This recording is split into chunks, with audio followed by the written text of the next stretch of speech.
Hi, my name is Vasily Tolstoy. I am a member of programming committee of the Linux-16 conference, at which we are now, and I'm talking with Tycho Andersen. Hi, Tycho. Hello.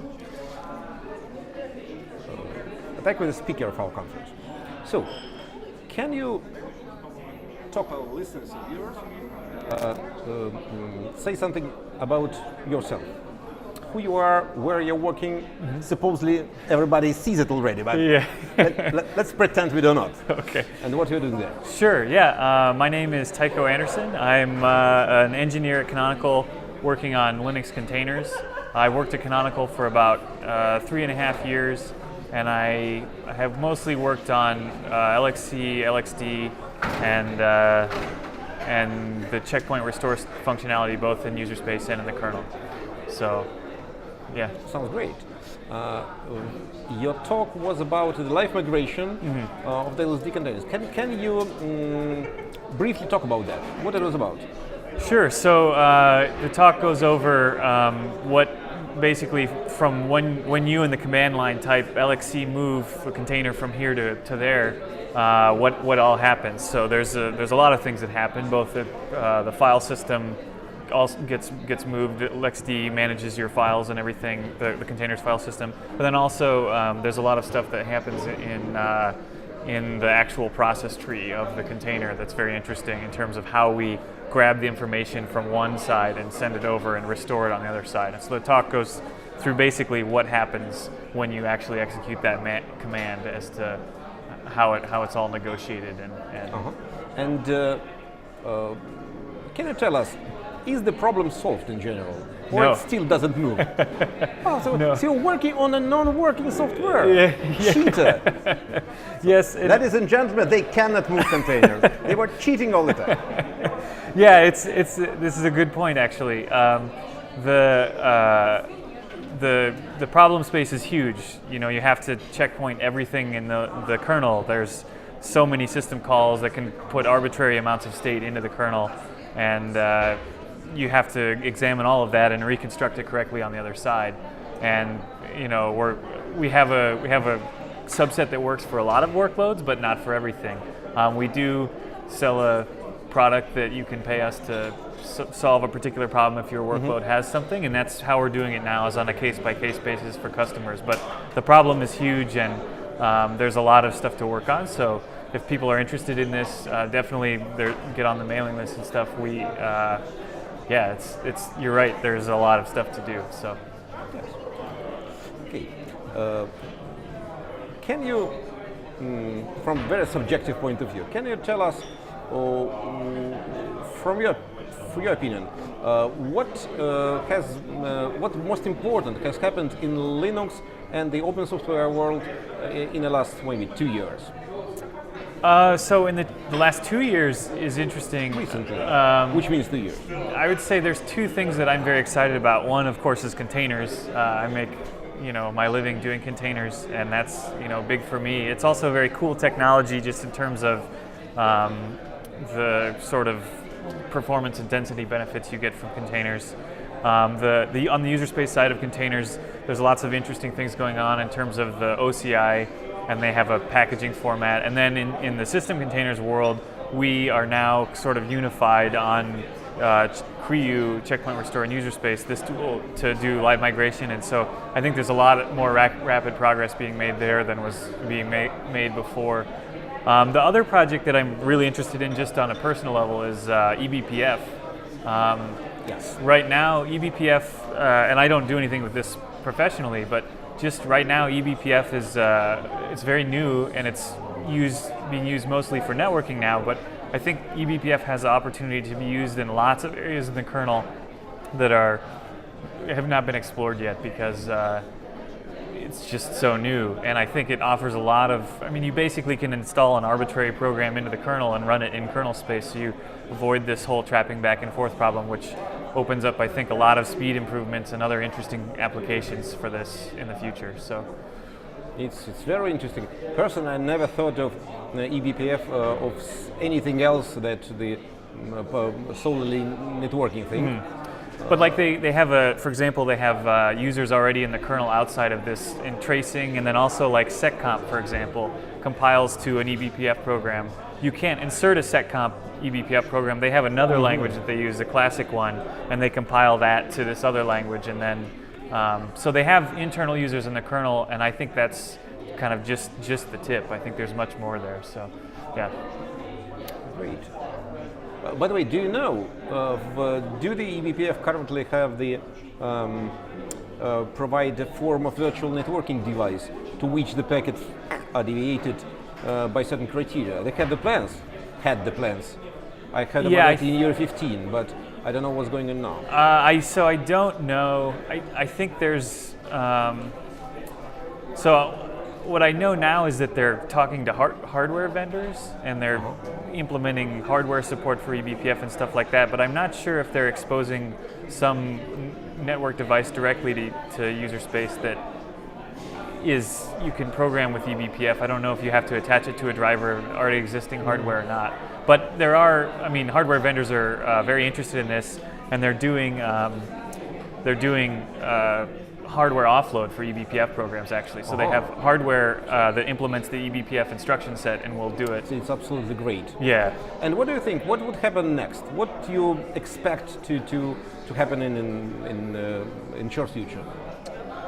I think the containers functionality, like it's there and people are using it now, but there's a lot of things that still need to be solved. For example, just a minor one is time namespaces. Right now, there's one system time. Yes, I remember that I proposed the time namespace on the conference, and the guys contacted me. Ladies and gentlemen, it's a minute of fame for me, because I was. They told me that it is the second craziest idea of all the conference to have the time namespace. Who wants it? And now you see the community has adopted it. It's important, and for example, things like checkpoint restore need this, because you can do things where, like with timer file descriptors, they can count like some amount of time from an arbitrary point, but the way that they do that is in the kernel they count like jiffies or something. And you need to namespace this because you can't change that number on the host, of course, because you'll change the host concept of time. And so I think we have to have this. I just don't know when it will get added, but I think there is interest, at least by our community, in having that. I absolutely agree with that. Well, if I'll start to talk about that, we'll finish interviewing that direction and begin to that direction. Stepping one step off and switching to the wider lens camera, what hardware things, geek gadgets, social ideas, whatever, things in the wider world has touched you recently? What you can mark, this is important one. In terms of like wearable computing, I know that there's been a lot of interest in watches and things, but one of the most interesting things for me has been the Fitbits. I'm an amateur athlete and I do a lot of bike riding myself, but people often ask me like, how do you get fit? And one of the basic ways is just accountability, and you start out. And so just a little device with an accelerometer that talks over Bluetooth to your phone is like enough to get a lot of people out and exercising, which I think is just a cool piece of technology. In terms of other geek gadgets, I am still infatuated with phones. All of the things that they can do now, and bandwidth. Like maybe someday we can all just use our phones for internet instead of having a separate internet line. That would be nice. I think VR headsets look really cool. I've tried a few at some conferences. There's a few different companies now making them, and that looks pretty fun. I think there's a lot of just cool gadgetry that will be around for a long time.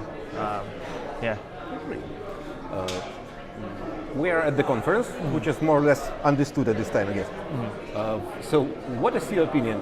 What's the reason of existence for a conference? Why they're important?